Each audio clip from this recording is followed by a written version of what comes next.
let's talk about the debt side for a second, because maybe I'm making an assumption, but my assumption is that many people aren't leveraging debt in that way, like directly from the financier, that they're often they're either selling to private equity and then they might be leveraging some debt, or they're selling equity to a venture capital firm. But it seems like people forget that you don't necessarily have to sell part of your company if you want to get more money to invest in expansion. You can do it the old-fashioned way. One way of getting your technology adapted in the field of reproductive health to advance assisted reproductive technology is to build clinics yourself and put it in those clinics. That's what Oma Fertility is doing. I have their co-founders, Sahil Gupta, Gurjeet Singh on, and they are the co-founders of Oma Fertility and Oma Robotics. They just raised $37.5 million, both in equity through venture capital and in debt. We talk about the pros and cons of those two tools. We talk about how debt is often underused and why they were able to get access to more debt than many people can often get from banks. We talk about their strategy of opening new centers as a means of advancing the technology that they're aiming to improve on the lab side, trying to automate the lab, trying to use artificial intelligence to dramatically increase the productivity and reliability of embryologists. We talk about how they are buying clinics in order to be able to do that, how they're starting clinics de novo, the pros and cons of doing each of those things. So this is an interesting model, guys. I think of all of the AI companies that are coming in, and they might have excellent value to add, but they're kind of struggling to get adopted. This is one way of doing it. And a lot of people are talking about some of the newer private equity backed fertility networks.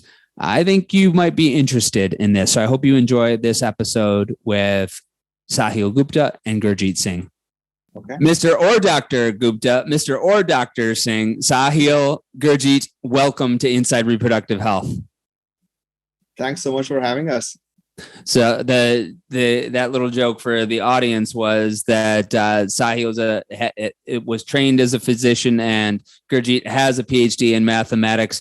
They both said they don't normally go by doctor, but guess what? On Inside Reproductive Health, you do. You get the full honor of your previous degrees and training. And the reason why I think it was my team that reached out to you all to talk was that as we start to cover more of just what's happening in the field, like more of the current events, the name Oma Fertility popped up, and the name Oma Robotics is associated with that. But I want to stick on Oma Fertility for a second, because I think it wasn't really familiar with the group outside of your location in Southern California, and then saw, they're in St. Louis now. And so us deciding where to start this conversation is interesting enough, but let's start there. Where did Oma Fertility come from? And then what's the expansion that's happening? Is it fair to start there? Yeah, that sounds great. I can give you a little backstory on Oma Fertility, and then I can tell you where we are and where we plan to go. Great. So I had a friend of my wife's, a colleague of my wife's, who was going through IVF. They went through 6 cycles of IVF treatments, didn't succeed, paid about $45,000 a cycle, and ended up having to file for a bankruptcy. It completely destroyed their life. And very coincidentally, as all of this was going on, my wife was helping them think through how to put their life back together. Sahil was visiting us as a family friend. Both Sahil and I had grown up in Delhi in India. And, Sahil, as a physician, he had built a chain of IVF clinics in India where they see 15,000 patients a year and do 6,000 cycles a year. And so my wife and I were venting at him about this whole thing. And he said, why don't you come visit a lab, just so you can see how it works, you'll get a sense for perspective. So I went to India, saw an IVF lab, and I was just completely blown away. I didn't know anything at the time. I'm a mathematician, as you mentioned. My expectation was that, there would be some science fiction stuff going on behind the scenes, but it turned out it was like a high school biology lab, right? It had the same microscopes, incubators, the same kind of equipment that I had seen in a high school biology setting. You were disappointed at the lack of sci-fi? Yeah, I was expecting there would be some science fiction stuff going on. There'd be like some sequencers of some sort. I was naive. I didn't know it. It was so disappointing. I came back to the US. I visited a bunch of labs here because I just couldn't believe it. And, I would say perhaps they were slightly cleaner in the US, the labs, but they had the same exact equipment, the same media, the same manufacturers, the same procedures. And I was like, there's something wrong. And then Sahil said, he had been going to fertility conferences for a decade. And he was like, they just don't change. It's the same people show up every year, the same equipment. It just doesn't evolve. So tell me what was wrong, other than the aesthetics, other than, okay, that it looks, so tell me what's wrong about it. Yeah. So first of all, nothing is wrong, right? Like the labs are obviously doing well. People who are struggling with infertility, babies are getting created, so nothing is abjectly wrong. It's just that it felt super manual, right? So when I looked at the embryologist looking under a microscope, they are literally hunched over, right? Looking at a petri dish, moving cells around manually with manipulators. It just felt super subjective, right? What if somebody was having a bad day? What if they were tired? What if it was late in the evening and they'd been working since 7 a.m? So like a lot of the decisions that they were making with all of their great experience felt so subjective that anything could go wrong, right? Like not even the intent would always be great, but you could always make a mistake. And so I was just expecting it to be more automated. Sahil? Yeah, I just wanted to add that one of the early conversations we had between us was Gurjeet asking me, where do embryologists train? Where are training schools? And I literally had no answer because the embryologists actually train inside the labs, and they are probably the most important part of the IVF process and the lab, and them having to make subjective calls was really surprising to him at the time. Like, how could such important decisions be made, subjectively and are not consistent? So I think that's probably where it started, where we decided that our focus, as a company would be to make tools for embryologists to make it more consistent in order to give them tools to make it more consistent and the results being more consistent. And what are the tools that they needed in your view? So I go on, Sahil. Go ahead. No, I was trying to break down the IVF process into two parts. The first being, where the embryos are created, and once the embryos are created, the second half is about grading and biopsy. So I think we, as a company, started to focus on the starting part of the process, on creation of embryos, where embryologists have to sort of make this subjective call on which sperm to decide on when they pick it for ICSI. And then ICSI itself, different embryologists train differently. Some are better than others while doing ICSI. So I think these are the steps we thought were the most subjective, and we decided to go after them first. So I think, Gurjeet, if you can talk about more details on the technology, but sperm selection and ICSI are the first things that we are going after. But our North Star as a company is to automate the entire thing and just have a human in the loop, who can oversee the process. Gurjeet, what would you add? Where does the math background come in? Yeah, so the math background is right. Basically, let's do some math. So for sperm selection, as an example, as Sahil was just describing, in a typical IVF cycle, you're dealing with a handful of eggs, let's say 20 eggs. And, the eggs are extremely precious, right? Eggs become embryos. They are physically challenging for the patient. The egg retrievals are obviously financially expensive, emotionally challenging. So eggs are, very, very precious. And you kind of get what you get, right? So the physician works with the patient, you get the eggs that you get, and you have to use all the eggs that you can get your hands on in a cycle, right? On the other hand, on the male side, in a typical healthy male sperm sample, there are 100 million sperm cells. Also, very typically, 4% normal morphology is considered good, which means that only 4% of those 100 million cells have normal morphology. Today, an embryologist looks at 20 cells, maybe 30 cells, order of 20 to 30 cells out of the 100 million for about 10 seconds before they pick one sperm cell to fertilize an egg. And if you again do the math, right, the probability that 20 cells seen out of 100 million would even contain one of the 4 million normal sperm cells is so abysmally small that it basically speaks volumes about the robustness of biology, that it still works. So that's kind of where the math comes in using machine learning and AI to help embryologists make the determination about which sperm cells to pick. So the lab side is making sense. The AI side is making sense. How the heck does this end you up with a clinic in Southern California and in St. Louis? Yeah. So then I think the main question is, what is the best way of building the tech, right? Okay, the tech is important to build. And so how do you best build it? And what I have done business in healthcare before. I've sold into healthcare before. There's a lot of potential benefit that AI brings to healthcare, which I've seen firsthand in my previous company.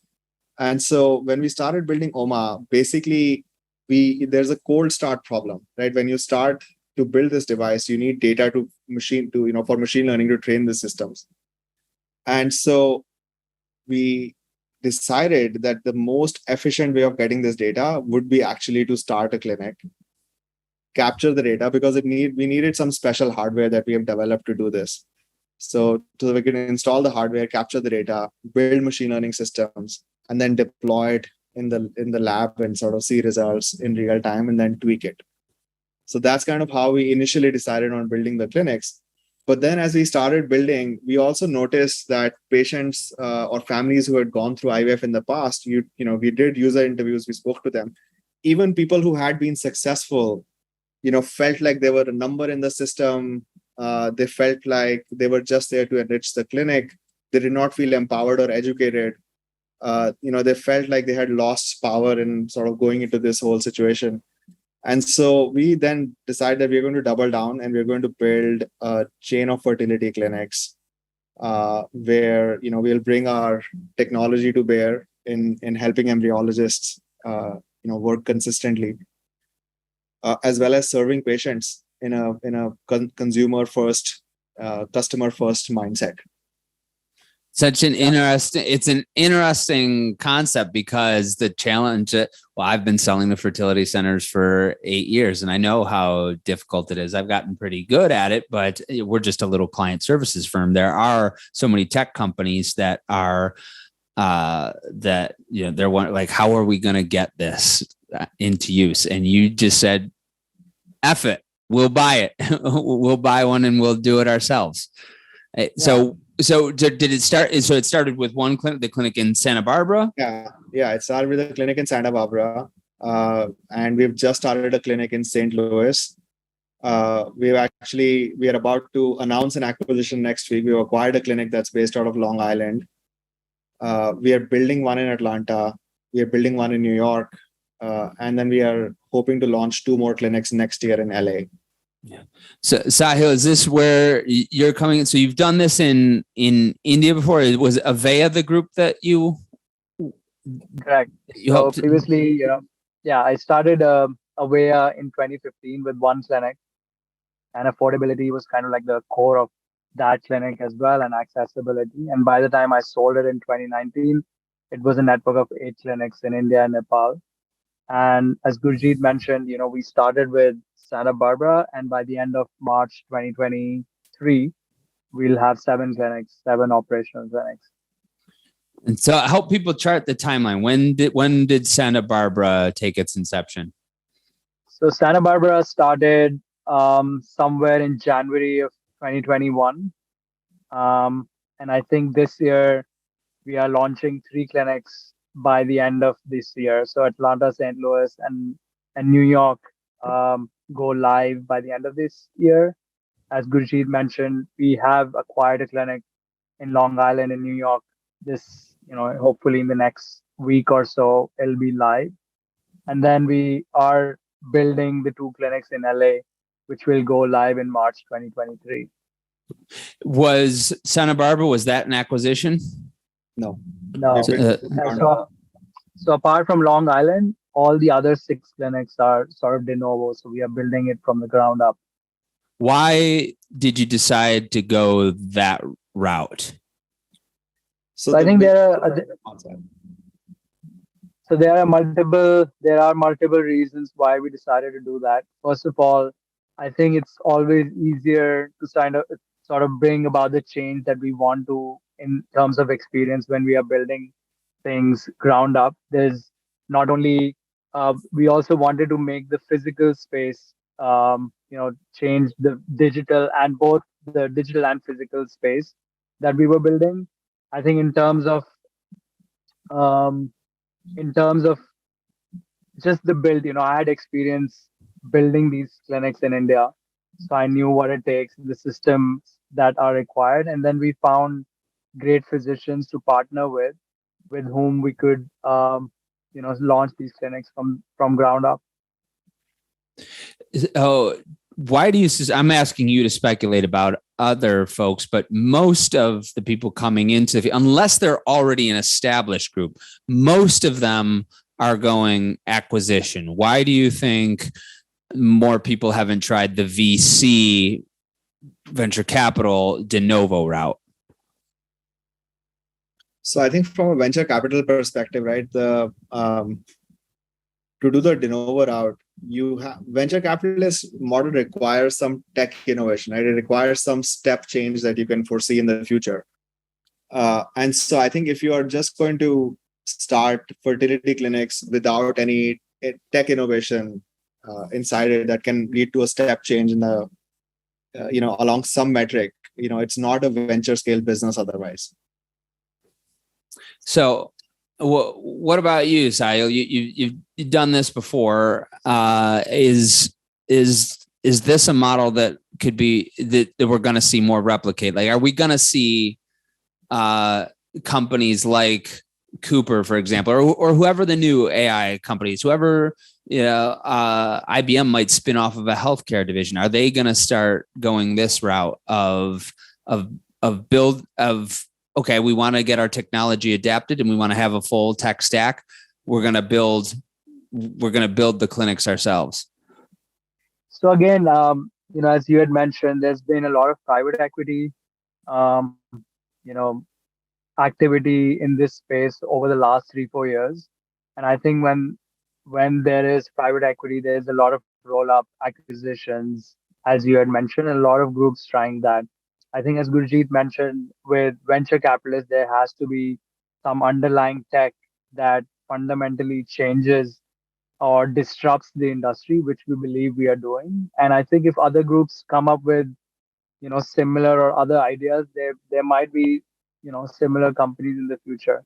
But I think we have the right mix as a company, with the team we have been able to put together over the last couple of years, that we see ourselves growing with both de novo and acquisitions over the next couple of years. How are you going to interact with those fertility centers? How will Oma Robotics sell to service fertility centers that are not a part of the Oma Fertility partnership? So our plan is that our technology and devices are for exclusive use of Oma clinics. We are not selling our technology or devices into any other clinics and don't plan to either. But there are several clinical practices across the US, where the practice is great, but they don't have their own lab, or they want to use a third-party lab. So we definitely want to approach clinical practices, that don't have their own lab or want to switch labs or want to use our technology to come use our labs. So that we are okay with, but we are not selling technology into any other clinic. Tell me about that decision. I think part of what we are building, and we have seen in different clinics in larger chains, is that if you go to, let's say, an ABC clinic on the East Coast versus the same ABC clinic on the West Coast, their results are different. Just because they have the same name, but results are different from in all their clinics, just because of the embryologist, or could be a number of reasons. We believe that we are building a network. It doesn't matter if you go to St. Louis or Santa Barbara or New York, you're going to get the same consistent OMA results and same consistent OMA experience. And that's going to be our differentiator as we continue to build our own clinics and acquire clinics that have similar mindset, or clinics that align with our mission and vision. You don't see any application within the robotics other than the entire lab itself, but we could license this technology to these other. Surely you must have had that discussion with each other. Hey, let's break off this piece. Let's license it. What was that conversation like when you decided against that? Our North Star as a company, in terms of building tech, is full automation. And I think till that time we reach there, this isn't a conversation that we want to have with clinics. We want to make sure that we are able to build all these steps along the way. And I think when at full automation, then there is a conversation to be had with other clinics or clinics outside the US, where we might be willing to probably sell it to other clinics outside or inside the US. You talked about it a little bit before, but I think I need a clearer picture of what do you mean when you say full automation? Yeah, I think that's all we can say on that at this point is we see a future in which we sort of build much more automated devices that do more than just sperm selection or just to automate XC. We want to sort of build more of the automation in the embryology process to help embryologists basically get consistent results, even outside of just the fertilization and sperm selection where we are focused today. So this is on the lab side. What about on the clinic side? Yeah, I think thus far, I think AI has a role to play on the clinic side. And what we are planning to do is we are planning on mining data from the clinic to help physicians with better protocols or to kind of have a better standard of care that we deliver to our patients. But at this stage, our focus is squarely on the lab side. So if you're not selling to clinics and you're not like you said, for those clinics that don't have labs or they want to switch labs, that's an opportunity. But if you're not going to be selling to clinics, how much of other companies will you be using in your labs? Yeah. So for example, if you look at our OMA lab today, it basically, I'm, a little horrified to say it looks the same as any other lab, except that our devices are kind of, built inside the microscopes and so on. So we buy equipment off the shelf and then we install our hardware inside that equipment. So from the external viewpoint, it looks exactly the same, but kind of all the magic is inside. Oh, so and are you working with like EmbryoScope, Tomorrow? Are those companies that using the Tomorrow tank? Are those things that you all are using? Not yet. We want to, and so we are in discussions with Tomorrow, and we are optimistic we can get to an agreement. The discussion about how does our stuff talk to your stuff and vice versa? Yeah, how does our stuff work to your stuff, and just the business terms, right? Yeah. So go ahead, Sahil. I was saying, a lot of our value proposition for our patients is about accessibility and affordability. So that's the other thing we have to think about while we, form these partnerships. If we are able to, pass on savings to our customers and to our patients as well. Are you focused on the United States right now? Are you also working on opening places in India and elsewhere? Yeah, we are focused in the US, but we have done partnerships with some third-party agencies that are international. What about things that are not involved with the lab tech stack, because you're doing this for your own clinics as well. What about the EMR? Do you have your own EMR? Are you using one of the others? No, we don't have our own EMR. We just use we use eIVF as of now. And we don't plan to build an EMR system. How about things on the financial side, like patient financing or the guarantee backings or employer benefits? Is that in your future scope? We are partnered with a company in LA called CapEx MD, and we offer financing to our families that work with us through CapEx MD. And on the benefit side, we currently don't have any plans on going on the benefit side. So for you all, it really has to do with this lab focus and then the patient experience in the clinic. How are you getting docs? Everybody's fighting for doctors right now, and you're 3 years old as a company. So how are you getting docs for these new clinics that you're opening? Well, we are 2 years old, and with that corrected, Sahil is the doc whisperer. So I'll let Sahil answer. So I think everybody in the industry knew that there's disruption coming. Everybody has been excited about it, and I think whenever I talk to doctors, 100% of them actually get intrigued by what we are building. But when they see our devices working in our labs, that's when really, they're you can see their eyes open up, right? Yes, there's like so much enthusiasm in them willing to talk and wanting to, start the discussion of joining the network. And in general, I think we are trying to do things differently. I truly believe that Oma clinics are different, considering like I've seen a lot of clinics in India. I've seen a lot of clinics in the US. And I think when we present our vision to our doctors, they get really excited. And thus far, the doctors that are working with us are super happy with what they are seeing and what we are building. And I think we are getting a lot of referrals from our existing doctors. So 3 of the doctors that we have hired are referrals from our existing doctors. And I think generally there's enthusiasm to join a company that is disruptive.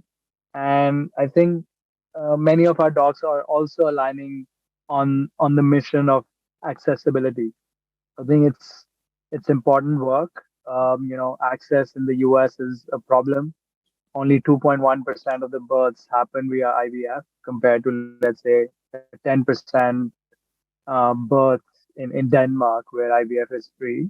So I think it's important for a lot of people to solve the access issue as well.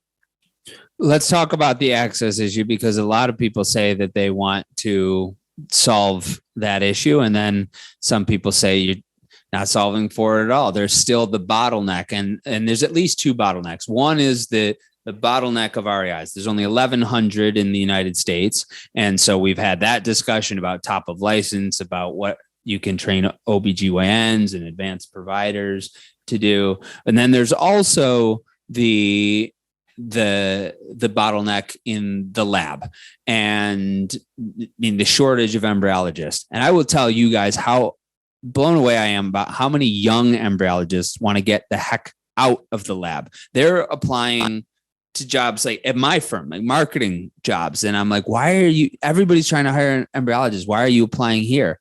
And some version of, we don't want to stand in a box all day. We just don't want to stand here all day. So there's, you already have a shortage of embryologists, and then you have a young embryologist wanting to get out of the lab. And as Dr. Carol Kircho pointed out on the show, so many of these labs are run by like 5 lab directors that oversee multiple labs, and they're going to be retiring in the next half decade. And so let's talk about the lab bottleneck first. How is the AI going to solve for, are you going to be able to do more cases? How are you going to solve for the lab bottleneck? Yeah, on the lab part, the main way of scaling the embryology lab is by building more AI, robotics, and more automation. And that's kind of what we are working on. So we sort of foresee a future in which, most of what happens in an IVF lab is automated. and you basically build systems that bring out the best in human embryologists. But then also, since you automate the physical tasks, that you require fewer of them, and maybe they can even be remote. That's kind of what our vision for the future of the embryology lab is. It's massively automated.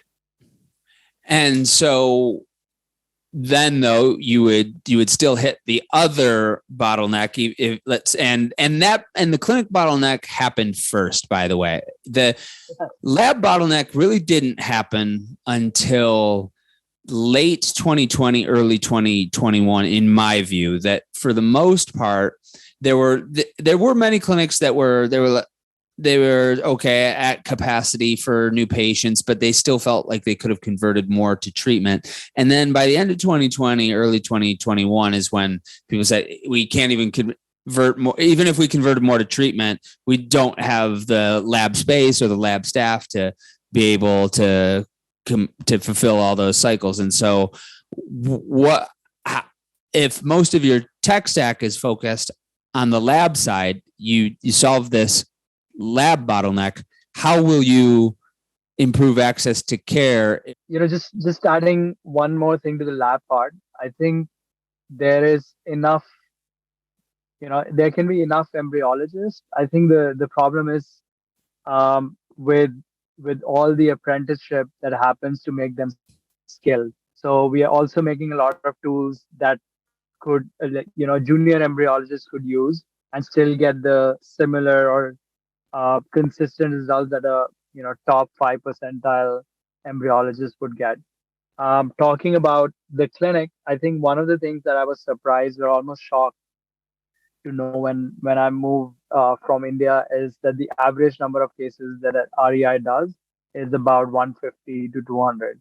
So that sounded very low. So we actually spend a lot of time with REIs, with physicians, and really, like, what we did was to map their time out, what most of their time looked like, and most of their time actually went into tasks that were not related to clinical practice. So I think what we've done in our Oma clinics is to actually take a lot of the tasks from the clinics to our central or to our head office remotely. And for example, we are not doing a lot of it like billing, HR, a lot of our chart reviews are offline. Even some of the stuff that was traditionally done inside a clinic is now done remotely by our central team. And I think what it has done is that it's made the physicians do things that they love doing, which is to see patients. So our physicians basically focus on three things: just to see patients and do the procedures. And just for example, in Santa Barbara, our throughput for the physician right now is roughly about 400 cycles a year. And it doesn't feel to him that, he's working like longer hours. It's just the same amount of time. We are just running this more efficiently and taking a lot of this in-house in our central office. What are your views on using advanced providers in this mechanism? What do you mean So by advanced practice provider, I mean nurse practitioners and physician assistants. So I think that's one of the things that we are using a lot in our clinics. For example, in our clinics, we've also hired ultrasound techs that would do all the monitoring. The physician we feel like there's important touch points in which the physician has to be, there for the patient, and only those important touch points or milestones the physician would meet the patient. And the rest of the time, either it's the ultrasound tech or nurse practitioners that will deliver the care to the patient. I think one more thing that I wanted to talk about why we are unique is that we have 2 points of contact for our patients. One in our remote team, what we call the care advocate, and there's a point of contact in the clinic. So each time a patient goes to the clinic, they only meet this person who sort of project manages their cycle or their treatment inside the clinic. Similarly, when they're not in the clinic, they're only dealing with one person outside of the clinic who project manages their treatment and gets them all the answers that they need. So from the patient experience side, it doesn't feel like, they're just a number, and we make sure that they all their questions are answered and they are, taken care of throughout the process. I should have asked Sahil and Gurjeet if they use Engaged MD. So if the Oma Fertility people are listening right now, this is my question to you. If you're using Engaged MD, and I was thinking after we're recording, then I'll ask them. And I forgot, because when I think of a group like this that purports to improve the patient experience, it's become so clear from talking to clinic manager, practice director, medical director, nursing manager, after the other, one right after the other, of how Engaged MD is no longer just a business plus, like it might have been if it were around 15 years ago, but it's now part of the standard of care, that patients have so much on their plate and they're so overwhelmed, and putting a stack of papers in front of them right now and trying to condense a whole course of information into a 30, 40, 60-minute consult is just so unfair. And then not giving them the opportunity to customize that to themselves. It's so hard on the patient that it's now part of the standard of care that Engaged MD is able to provide to patients. Most recently, I've been talking about Engaged MD's benefits for nurses, staff, providers, because those are the people that are texting me talking about how much they love the platform, how much time it saves them, how much nursing time you can get back by using Engaged MD, and provider time that you can get back, and time, clerical time from tracking down informed consents that, by the way, aren't as informed as they are when they're through a module like Engaged MD. I've spent so much time talking about this on your staff side that I forget to talk about the patient benefits. And if you go online and look at Engaged MD's reviews from the patient side, it's overwhelming how empowered Engaged MD makes them feel. And so you can get the benefits from your staff side, the benefits from the patient side. It's one of the quickest and biggest wins that you can do for your practice. If you're not already using Engaged MD, this goes for my friends at Oma Fertility, but it goes for everybody listening. Go on over to engagedmd.com/Griffin. They will give you a free workflow assessment. They're going to show you what it looks like that you're doing, that other clinics are doing. That's free, whether you decide to move forward with Engaged MD or not after that. Either one is going to be valuable. You're going to get value out of it. engagedmd.com/Griffin. Now back to the show.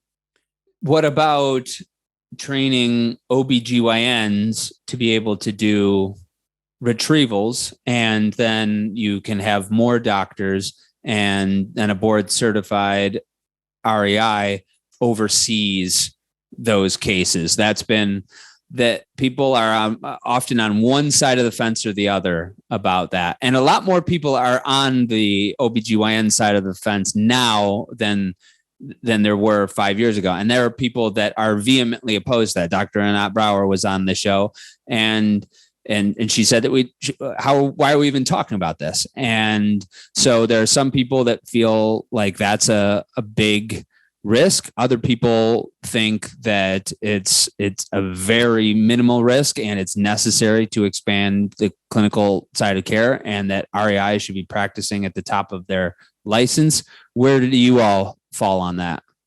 I think we are on the side of having OBGYNs do as much or train them. But I think as a company, we've decided not to do it thus far.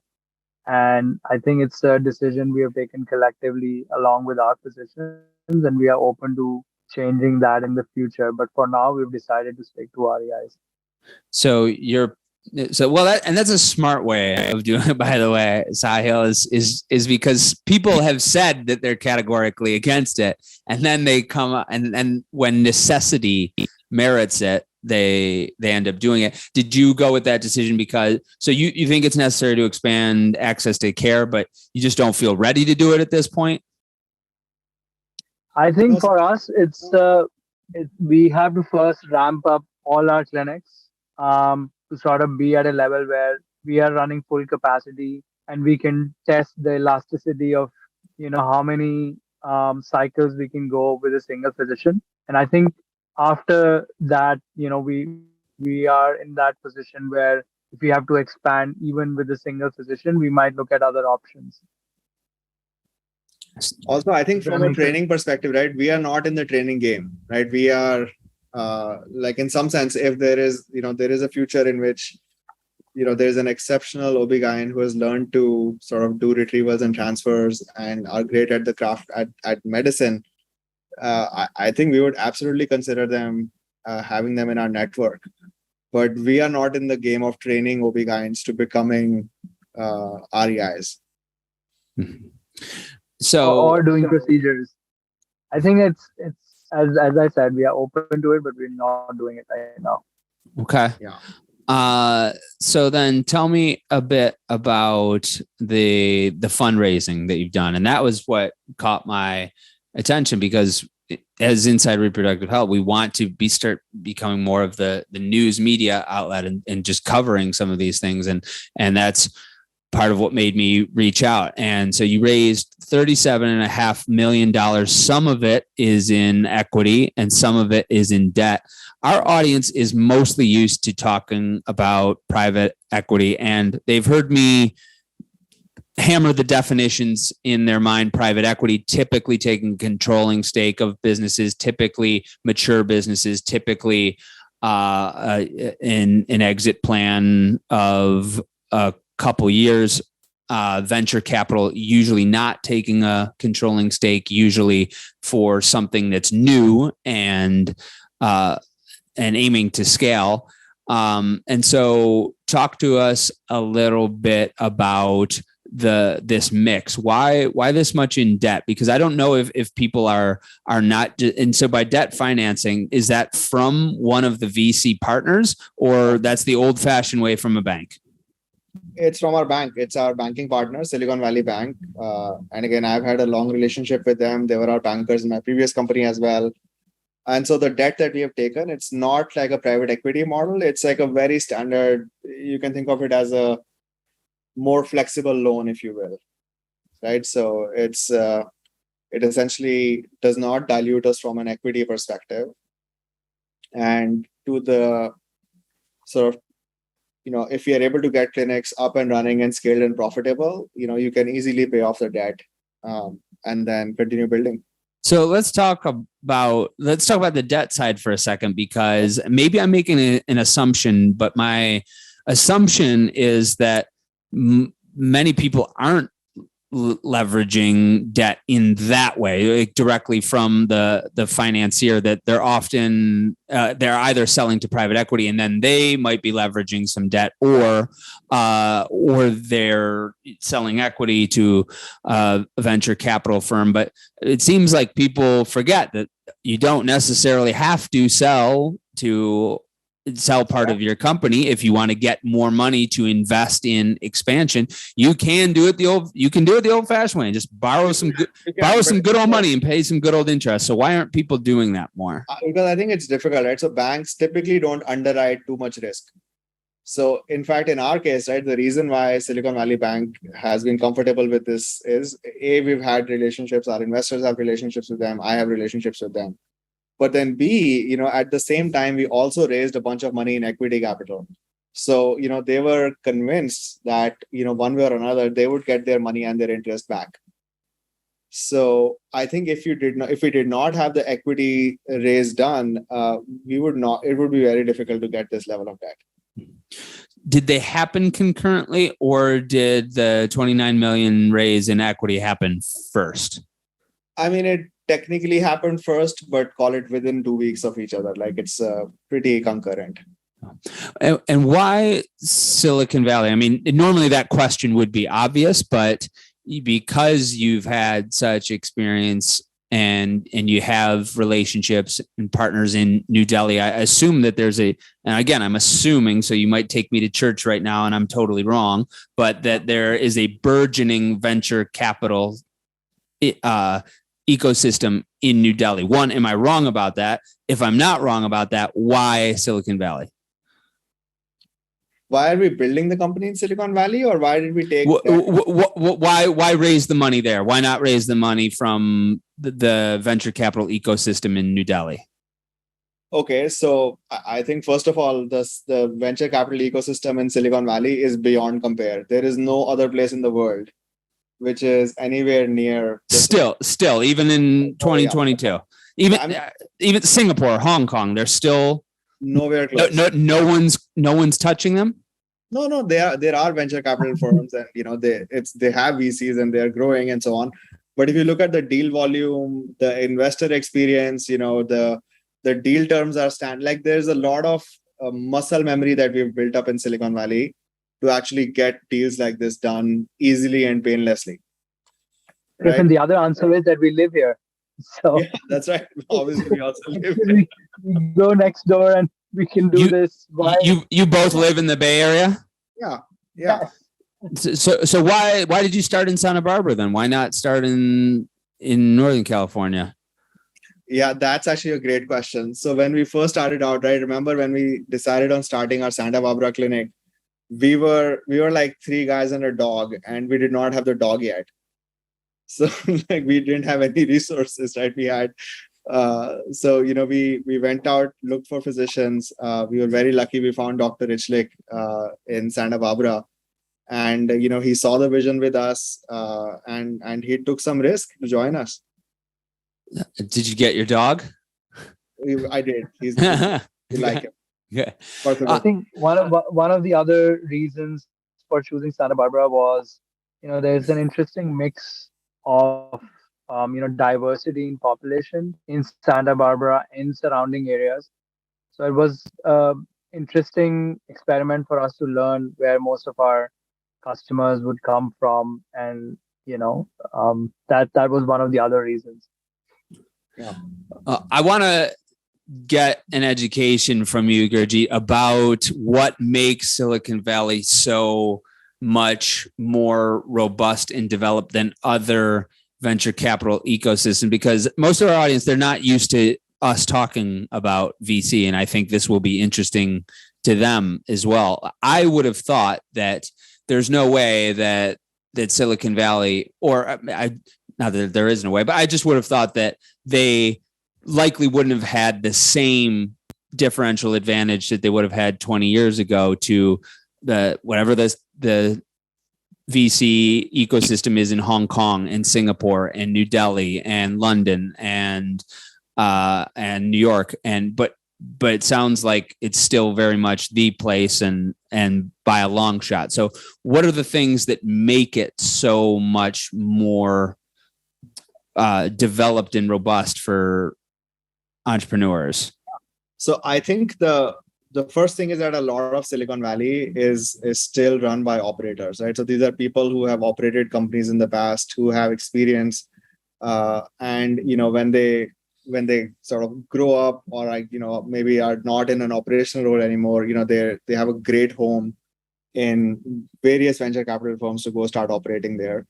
But then I think second, there's just muscle memory, right? So there are, if you're going to do a seed financing or a Series A financing, a lot of the terms are pretty common and people know them.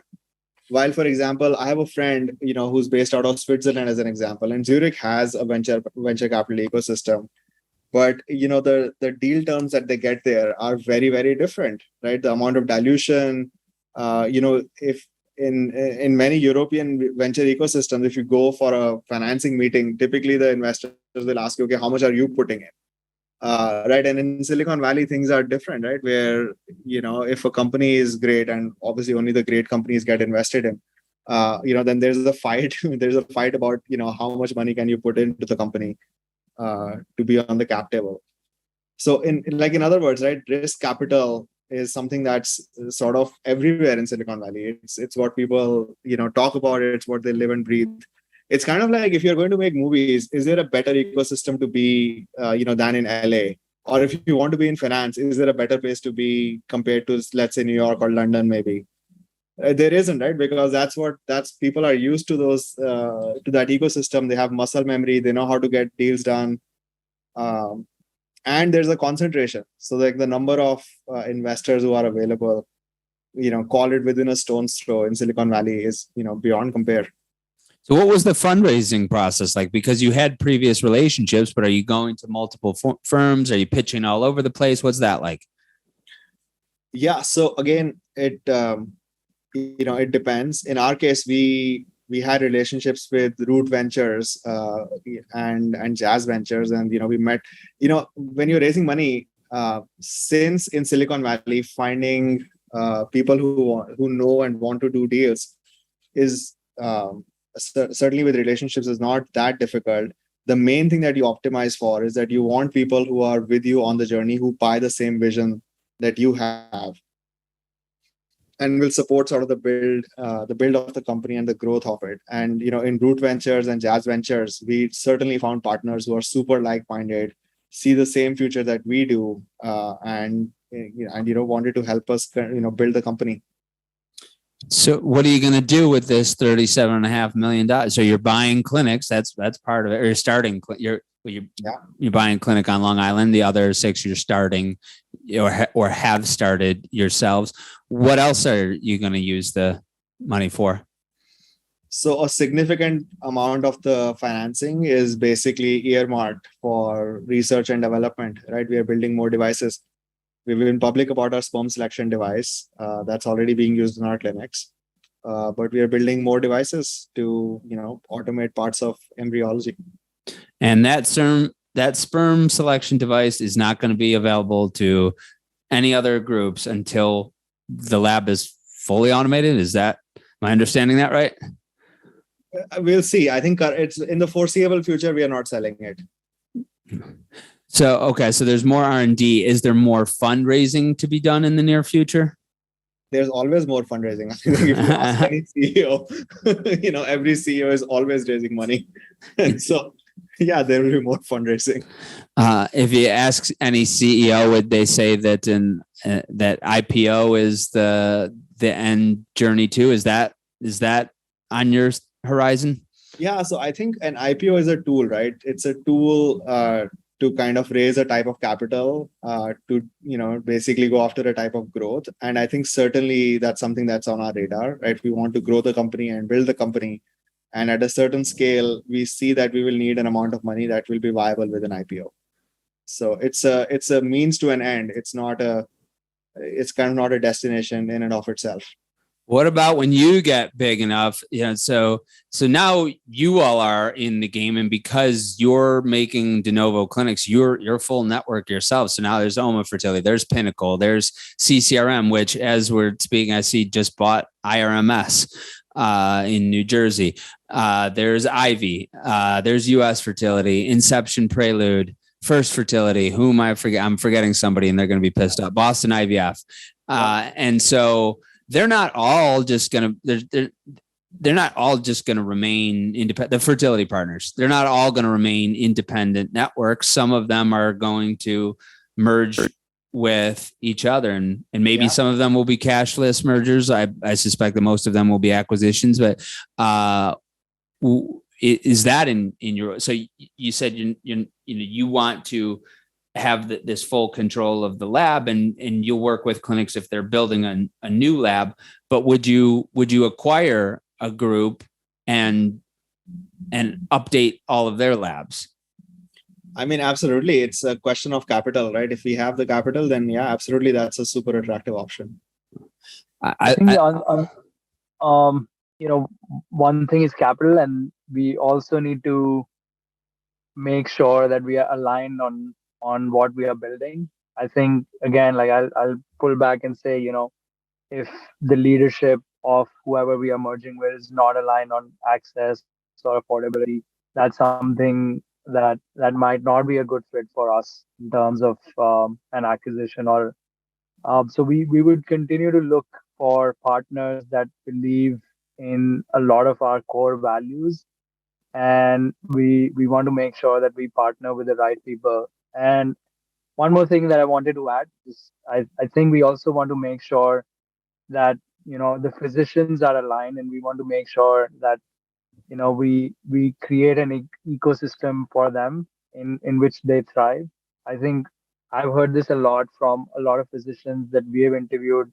They've been burned by a lot of the deals that are happened in the past couple of years. And I think we want to make sure that we create a system or an ecosystem in which they are also taken care of. Tell me a bit about the brand. What's the significance behind Oma? Yeah, so Oma is a special word. It in Sanskrit it means the giver of life. In many languages it means mother or grandmother. So we love the name. It's a very caring name, and we believe it sort of espouses our value of caring for our patients above everything else. And if you pair the name Oma alongside our logo, you will notice our logo is built of dots, and then there is one dot that we have highlighted. And so that sort of thought process behind that is that it's a notion of going from many to one, which sort of it's a story of IVF, right? You have to go from many eggs to one embryo, from two people being sufficient to make a child to sort of it taking a team of people to make a child. And so I think it's sort of this notion of many to one is embedded in our logo. And we knew kind of that we wanted the logo to be scientific and precise. And so that's why we chose a name which emanated a sense of care and empathy. I want to let each of you conclude, knowing that our audience is mostly fertility doctors, execs in the field, practice owners. That's mostly who listens to this show. And I've asked you so much today about venture capital, about the advantage or disadvantage of using debt, of your plans for the lab, of the bottlenecks in the clinic and the lab as well. So I probably didn't ask you something that I could have. So I will let each of you conclude the way you'd like to. Sahil, you first. Okay. So I think let me talk about Oma. We started Oma with a mission to democratize IVF. I think we believe in a world in which whoever wants to have a child and cannot get pregnant naturally gets access to high quality, consistent care, through our clinics, leveraging our technology. I want to end it by calling out to like all your listeners, especially doctors and physicians, to come talk to us. We want to build a network with all of you, and with people who align with our mission. And we are acquiring practices, especially smaller practices, and would also love to chat about that as well. Sorry, it's a bit of a plug. What I would say is, look, we there are three kind of key things that we care about. We want to get our patients successful in as few cycles as possible. That's why we are building our tech. We want to provide empathetic care, human-centered care, where we educate our patients and we give them support all along their journey. And third, we want to make IVF accessible, right? These are the three things that we are after.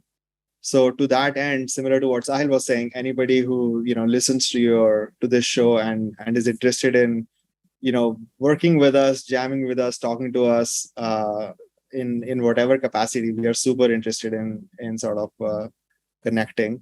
Second, what I would say is that personally, I believe I believe that we are kind of at the very beginning of the beginning, right? We are sort of looking at this process particularly in the lab as something that people do today, and we are building engineering to help and make it more consistent. But we see a future in which sort of this notion of operating on single cells using robotic devices similar to what we are building is going to have many other applications. And we are excited for that. Any academics or scientists who are listening to the show who are interested in that, or need help, we are happy to connect. I suspect a couple of them will. So we'll link to each of you your LinkedIn profiles in the show notes, and maybe people will reach out, or they can email me, Griffin@fertilitybridge.com, and I'll make an email connection. I'll be happy to make an intro if some of you that I know would like to talk to our guests today. Sahil Gupta, Gurjeet Singh, thank you so much for coming on Inside Reproductive Health. Thanks for having us. We appreciate it. Thank you. Thank you so much. You've been listening to the Inside Reproductive Health podcast with Griffin Jones. If you're ready to take action to make sure that your practice thrives beyond the revolutionary changes that are happening in our field and in society, visit fertilitybridge.com to begin the first piece of the fertility marketing system, the goal and competitive diagnostic. Thank you for listening to Inside Reproductive Health.